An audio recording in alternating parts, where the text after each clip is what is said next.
explain why he told Canadians the opposite of the truth during the election campaign. Second, we're calling on the Prime Minister to sell his investments, turn them into cash, hand them to a trustee who can invest them in a way that is completely blind to him, so that he does not have any knowledge of what he owns. That is the spirit of a blind trust. A blind trust is meant to be something that the owner does not know anything about. That's what it means to be blind of the assets. But right now, Mr. Carney is clearly not blind of what he holds, because even we know what he holds due to this disclosure. Yes, you all read my comments, and we've done a couple of shows on Pierre Poilievre's response to Mark Carney's so-called screen, so-called I'm going to self-regulate. We've got a guy on the show today who knows more about this than I do or anybody else probably who's watching today. It's Brett Oland, and we'll be back in a minute with the first questions for Brett Oland. Thanks for watching today. This is David Creighton, broadcasting live as always from Ottawa.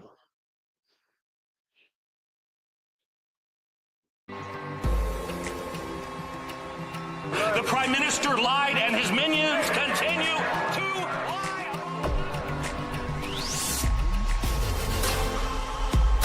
We need political change. But we also need to resolve to resist.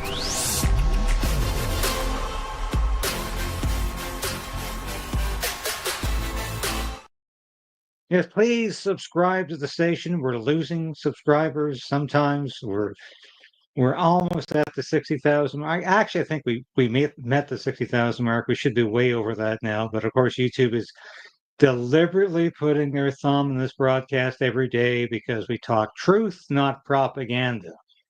And of course, that was what George Orwell was all about, wasn't it? Truth, not propaganda. You've got to be in favor of the truth instead of in favor of propaganda. So it's really fantastic. And this guy was on the show might have been 3 months ago now. And Brett Oland. And I call him Alberta's banker. And it's not an official title. Nobody's given that official title. I've given him that official title. I think he's Alberta's banker. Why? Because he's honest, because he gives people good advice, because he's not in favor of the globalist bankers, because he's a good man. All of the things I don't think I could ascribe to the banker who runs this country right now.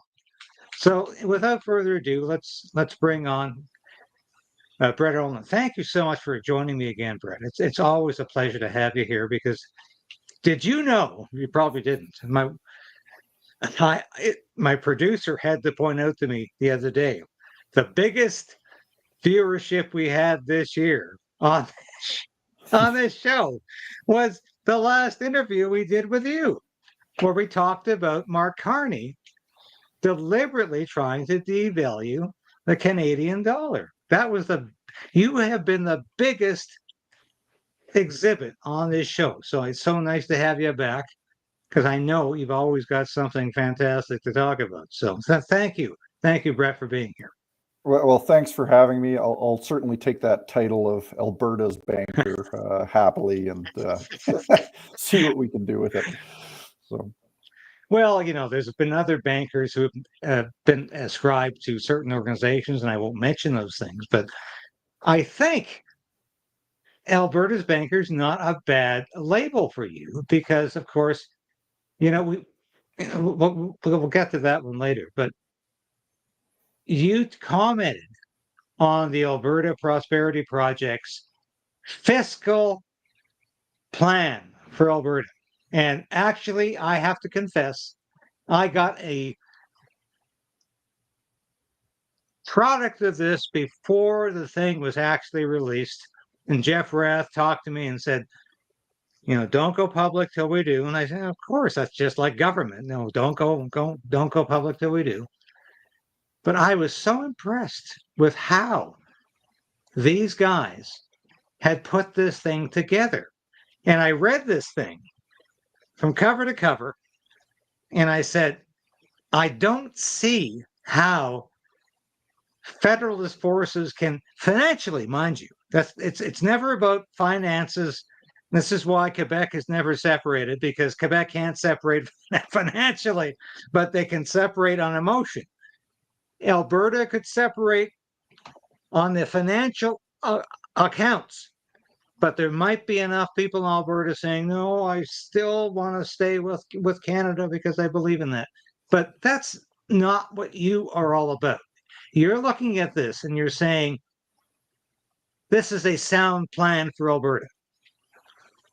Yeah, and it's important to point out that I haven't vetted these numbers that were in the Value of Freedom report, nor am I partisan in any way to any way or the other. But the thing is, I think it's very important piece of the puzzle, not that it's the only piece of the puzzle, to take a look at the economics of this. And as I sort of pointed out in that tweet that you were showing there, the numbers are pretty compelling for Alberta's independence. And I think it's important for people to, again, take it part of the consideration. And really at the end of the day is I would recommend everybody on both sides of the fence take a look at a logical, rational number set that largely seems to make sense and is directionally right, in my opinion. And it's hard to shake a stick at something like that. At the very least, it seems as though Alberta isn't getting that fair shake, and we need to be able, as Albertans, to square that circle. So you're saying Alberta, but you're saying essentially Alberta can survive as an independent entity, as a, shall we say, a republic or whatever it becomes. Do you think that's possible? Functionally, financially, yes, it would be. According to these numbers, we would have one of the highest GDPs in the world within Alberta. So our productivity is the highest in Canada and rivals other parts of the world. Our net incomes and net worth per person would be higher than anybody in the world. It's a pretty compelling case. And so I don't think emotion, which is a lot of what's driving the conversation around this, should be the entire part of the conversation.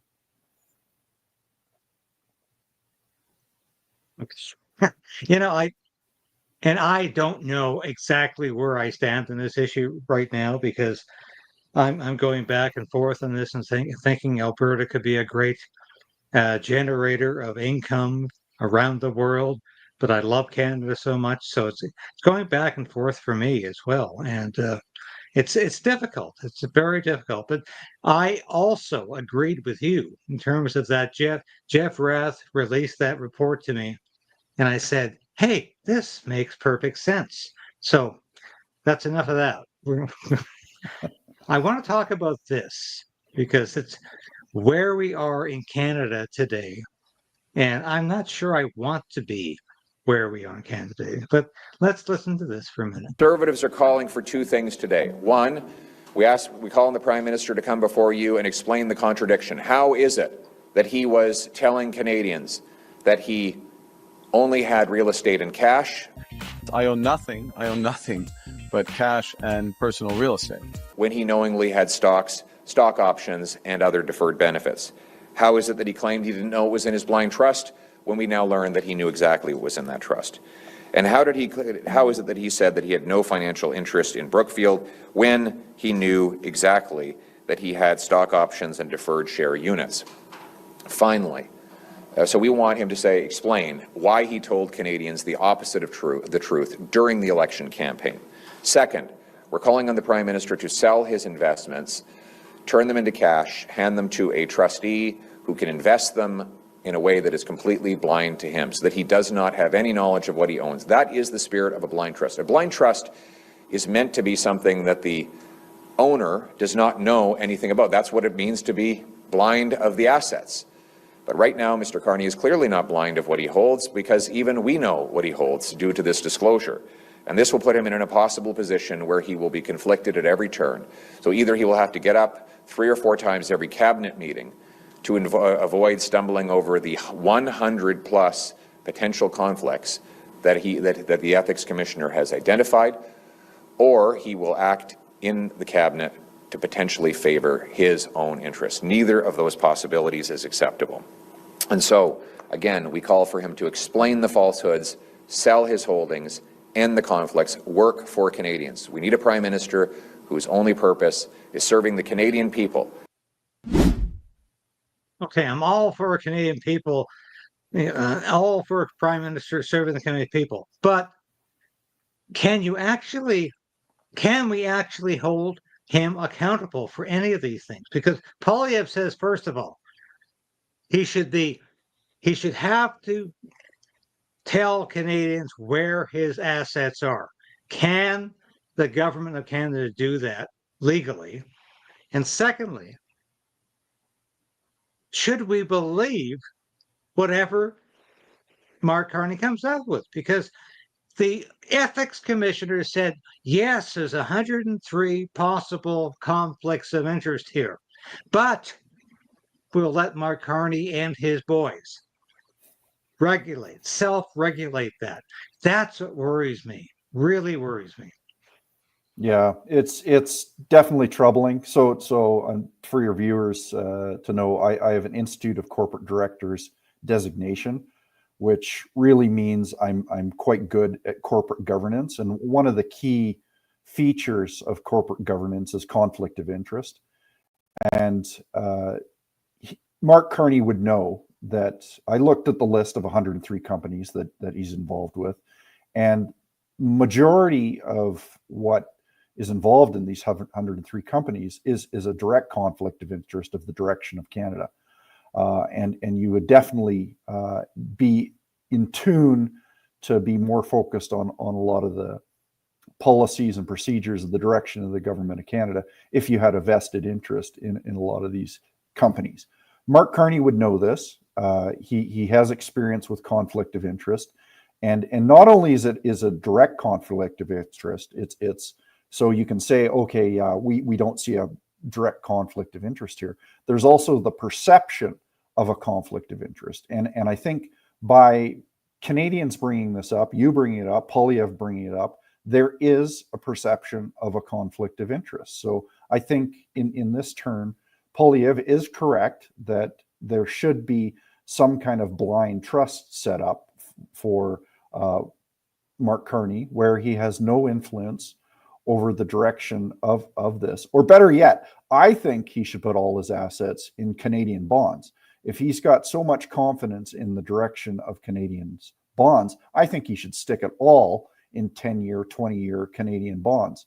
I think that would be hilarious, because I think long-term treasury bonds in Canada are going to absolutely collapse because the amount of inflation that's going to be coming up on people in the next number of years. So I think he should eat what he bites off and basically put all his assets in those 10, 20-year bonds and really stake a claim in confidence in Canada that way, versus having most of his assets based out of the United States. Do you have any confidence in the ethics commissioner for saying he can self-regulate? He can just let himself. No, it's a short answer. And frankly, in my opinion, the ethics commissioner is offside with saying something like this. It's conflict of interest or perception of conflict of interest, and by enough people pointing this out, there is that perception. And so by the ethics commissioner saying to self-regulate, it absolutely is an impossible position. You cannot be completely partisan in your decision making when in the background you have $5, $6, $7, $10 million invested in a lot of these policies that will absolutely benefit you financially. No, absolutely. And what worries me, though, is that. Sorry, what worries me, though, I'm trying to get this. What worries me, though, is that nobody is talking about, well, nobody in the mainstream media is talking about the fact that Mark Carney is a banker. You're a banker. Is Mark Carney behaving like a usual banker, or is he possibly talking about using funds outside of Canada for his European friends?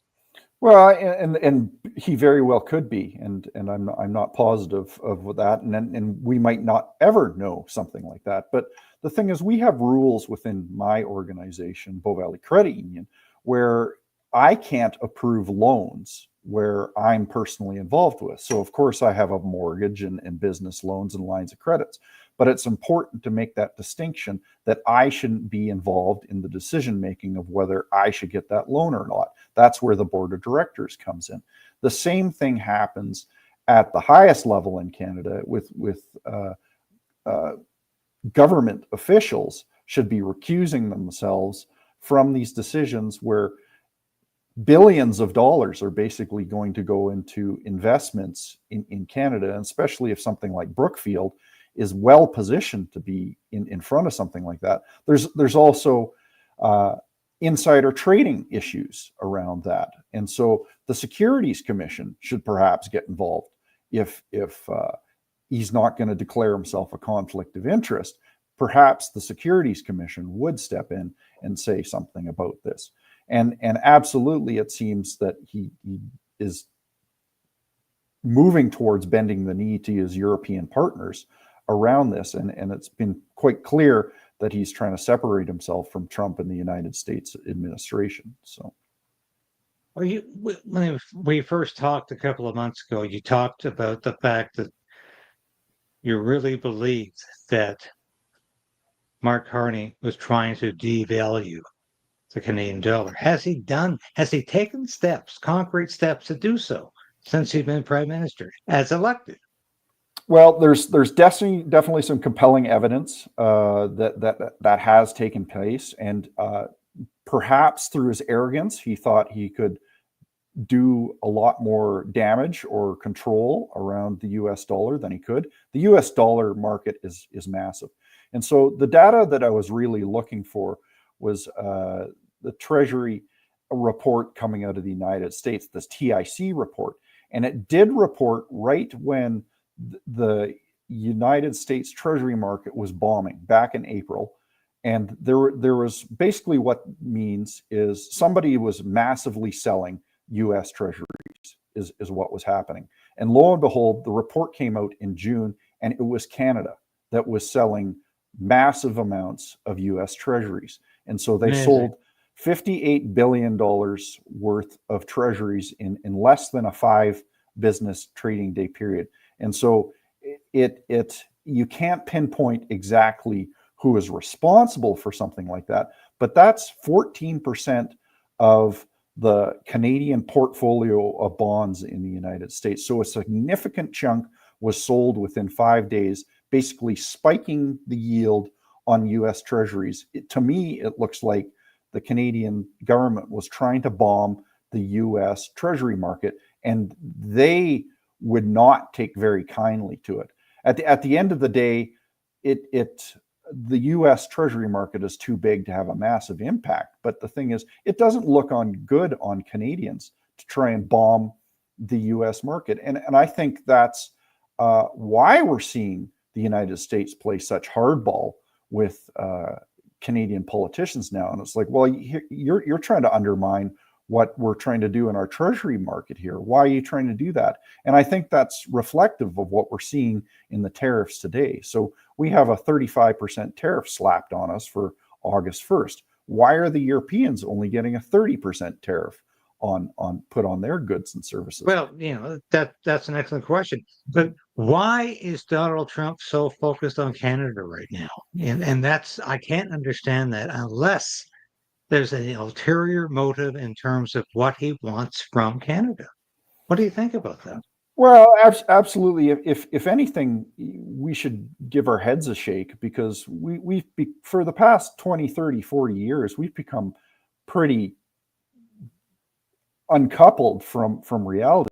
We let our military dwindle to about nothing. We haven't been productive. We're the least productive nation in the G7. Any foreign investment that has come over to Canada and said, hey, we want to invest in your country, we've basically shook our finger at them, gave them a lecture and sent them on their way, didn't allow any capital to come in to Canada, didn't let people invest. And I think we're going to see big problems because of that in the next couple of years. Now, to their credit, the Liberal government seems to be talking the talk and saying, hey, we want to make Canada an energy superpower. We're going to start up these mines. We're going to start being more productive. But talk is a far, far cry from actually doing. And the thing is, we're in my opinion, a real big debt spiral right now. We've got baby boomers coming up on retirement. We've got massive amounts of debt. We've got massive amounts of deficit.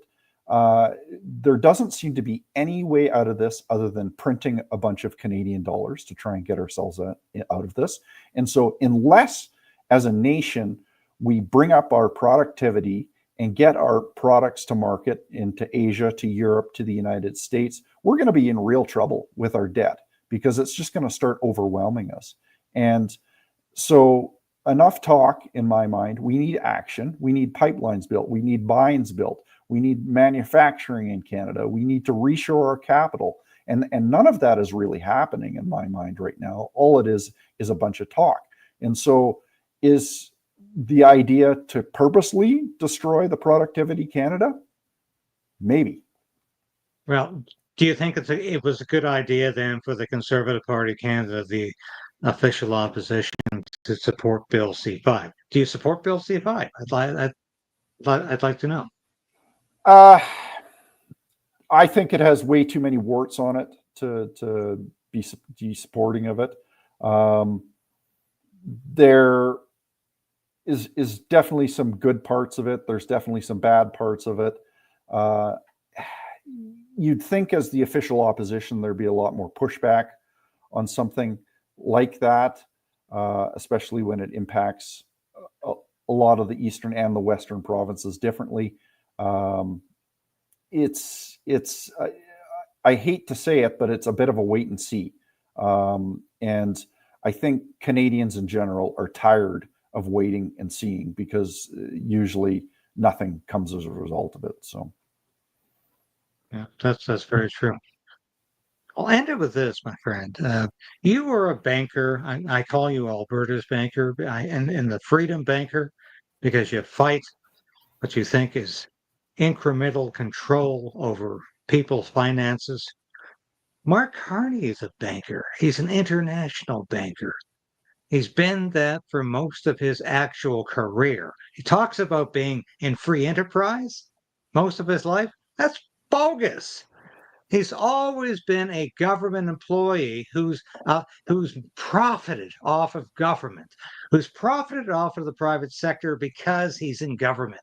And this is what makes me angriest about Mark Carney, that he somehow pretends to be a free enterprise guy. And he's stolen everything from the Conservatives in that leadership in that election campaign that was a benefit to the Liberals. And he's back again now. And he's talking, and I can't believe he's writing at 52%, the latest poll I saw, 52% approval rating as prime minister. I don't know who they're talking to. Probably people 70 and over who just love this guy. They're sure as hell not talking to people 25 to 35 who can't afford to buy a house. But I don't believe polls anymore. But that's not the point. What can we expect from Mark Carney in the next 6 months in terms of policy development, where he's going to go? Do you really think this is a prime minister who's going to care in all about average Canadians? And, I've got to show this because I've forgotten entirely. This is fascinating to me. This is Mark Carney's government. My producer and I saw this yesterday, and I said, "Holy crap! We've got to bring this on the show." Canada's housing bubble just burst. And now the banks have started to back out. Behind closed doors, they are backing out of deals. And if you're waiting for some big, flashy announcement, let me tell you, you guys are not going to get one. They're just pulling financing, walking away from deals, and canceling loan approvals, telling entire condo projects to figure it out on their own. And this is how the collapse always starts. Okay, I'm not going to hold you to this woman's word here, but when I saw these figures yesterday, I said, holy crap. The banks are foreclosing on people in big numbers. The banks are refusing to renew mortgages. The banks are saying, we're not going to do new mortgages because somebody has told them there's a financial collapse on the horizon. And I'm just wondering, are you hearing any of this? Is this plausible at all? Okay, so yeah, there's a lot there that I want to cover. So firstly, Mark Carney is a central banker. He's not an actual banker. So there's a big distinction. So we as financial institutions actually care about profit and loss. So if we make a bad loan to somebody and we lose all the money on that loan, we have members in my case that I have to report to. I've got a board of directors to report to. Banks, even the big ones, have shareholders to report to. And so basically they're going to be coming to us and saying, hey, what's going on here? Why are you losing money on these loans? And so a central banker is much different, where they basically just sit at the printing press and effectively they only have two tools that they can use. They can lower interest rates or they can print money. That's the only two tools. So when people talk about Mark Carney being this incredible banker, it's such a fallacy. Being a central banker, there's two tools: lower rates, print money. That's it. And so it's not like it takes a lot of genius to be able to do that. And that's exactly what we're seeing in today's economy. It's not like he's a brilliant business mind with all he's doing with. All he's doing is getting in front of this money printing wave and taking advantage of it. And so that's why we see such distortion between age groups there. And it's what's called a K-shaped economy. And so one economy goes up for one set of people and goes down for one other set of people. So whoever was in front of that wave that had assets, that had houses, that had stocks and bonds, have been able to ride that wave of that money printing and take advantage of it. And so of course that's the older generations. And they scratch their head and basically say, oh, well, what's wrong with the world today? You know, we don't see any problems in there, but their asset prices keep on going up. Their bond prices keep on going up. Meanwhile, at the other end of the K, that downward slope, it's people that don't have any assets and basically going, I'm struggling to put food on the table. I can't pay my rent. Things keep on going higher and higher and higher. I've got real problems. And so it's not a real big surprise to me that overwhelmingly that the baby boomer generation voted for somebody like Mark Carney, because it was the status quo. They wanted to basically see things status quo. Poilievre's whole mandate was for change, right? So if there's somebody clamoring out there for change and there's somebody clamoring out there for things staying the same, as long as you're on the top of the heap, you don't care. You financially, you're not burdened by this. But further to your next point about a potential collapse in the housing bubble, I've been watching this pretty closely for a couple of years now because it's been really interesting, and I'll have to share a chart with you after that I saw in a tweet yesterday. The housing in Canada almost follows perfectly with what a typical bubble looks like. And so there's the early investors, and then there's the massive upslope in the curve. And then right now we're in the position where, hey, things are back to normal, but I think we might drop off a cliff here in the next little while. So now that brings into another bunch of things in place. They'll try and keep interest rates lower to make sure that people stay in their houses. But part of the problem with that is inflation will take off again. And I think that's probably why we've seen the governments try and import a bunch of new Canadians, is because they want to keep that housing bubble from collapsing and they want to keep it propped up. But things are just getting too wobbly at the top. So now our financial institution is different. We've really tracked this very closely. Our average amortization period, which is the total life of the mortgage of your house that you have a mortgage on, is less than 20 years. Whereas a lot of the major banks, CIBC, BMO, RBC, have punted out that amortization period so that people keep on making those payments and they don't default on those mortgages. And they've punted them out to 30, 35, 40 years in some cases, where they're basically, you're making a very minimal principal payment and you're all interest in. And really why they're doing that is so you don't default on that mortgage. And I think the bigger banks are terrified of this, especially in bigger markets like Toronto or Vancouver or Montreal, where the bubble really got to its height. So now comfortably in Alberta, we never got to those nosebleed levels like they did in Toronto. So I think we're probably better positioned in Alberta to be able to handle something like this. But we're starting to see defaults in Ontario, in BC, because people bought at nosebleed levels. They're now underwater because the equity has gone down on these things. And now these mortgages are coming up for renewal with, in some cases, double the interest rate that they paid initially. And it's a real problem. So I think we can expect to continue to see bigger banks punt out these mortgage amortization periods. In the UK, they have 100-year mortgage. Can you believe it? 100-year mortgage. That'd be like paying a penny on your principal and the rest would be interest. And so the government does this on purpose to basically keep that housing bubble inflated. Sorry, you're on mute there, David. Still on mute, David. No idea why that was in a 100-year mortgage. Who's paying for the rest of that? The kids? The grandchildren? I don't know. That's absolutely ridiculous. But but it's these tricks that they use to try and keep this this housing bubble inflated, which is a massive part of the Canadian economy. Well, it's a massive, yes.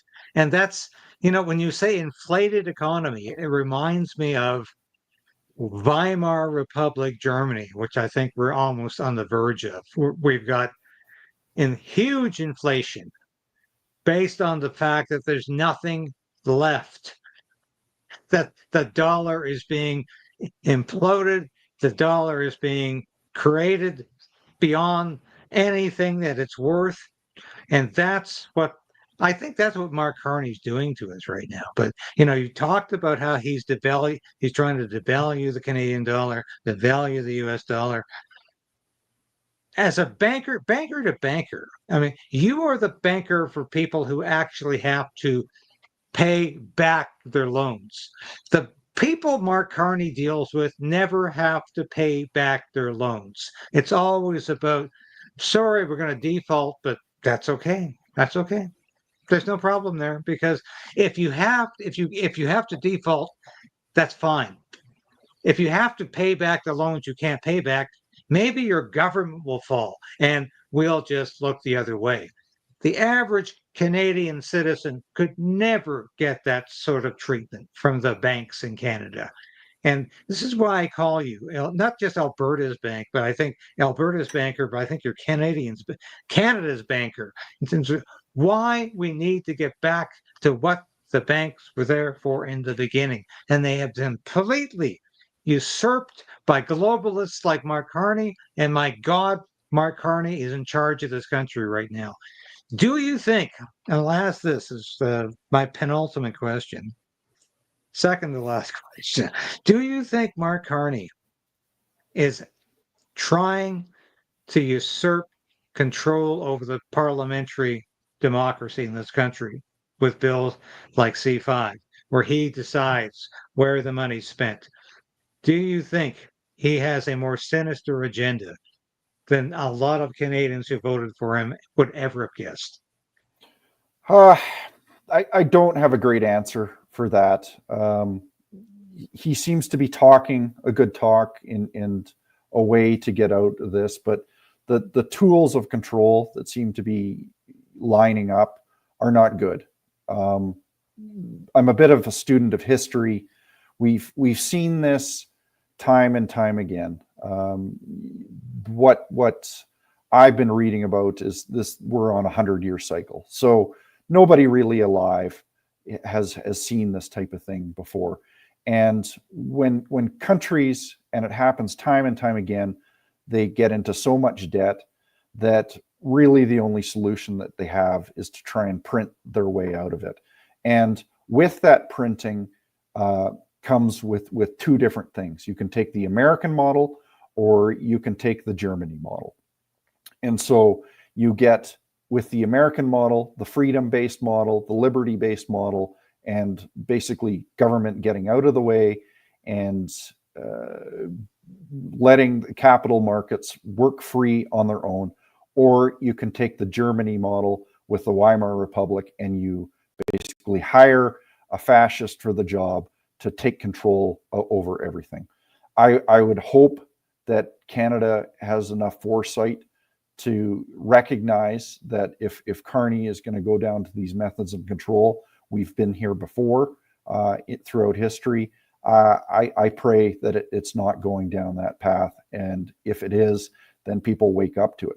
But I think it's very important to recognize that even in Weimar Germany, Adolf Hitler was voted in with a majority.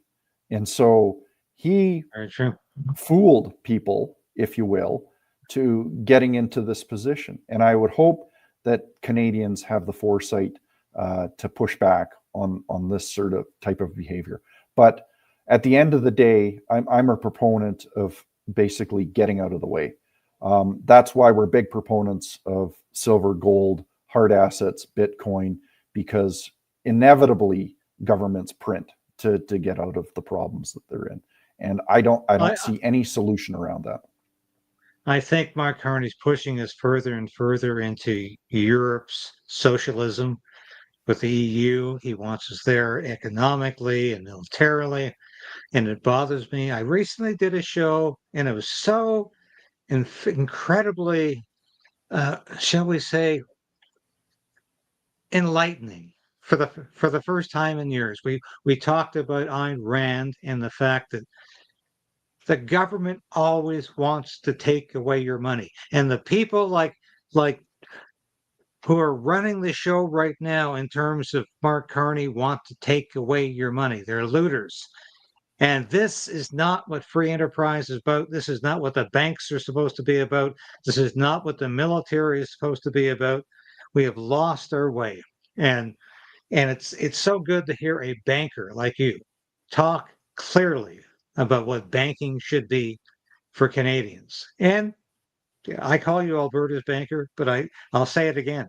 I hope you eventually become Canada's banker, because what you're talking about is common sense banking. It's about average people being able to buy a home, to buy a car, to participate economically in the system.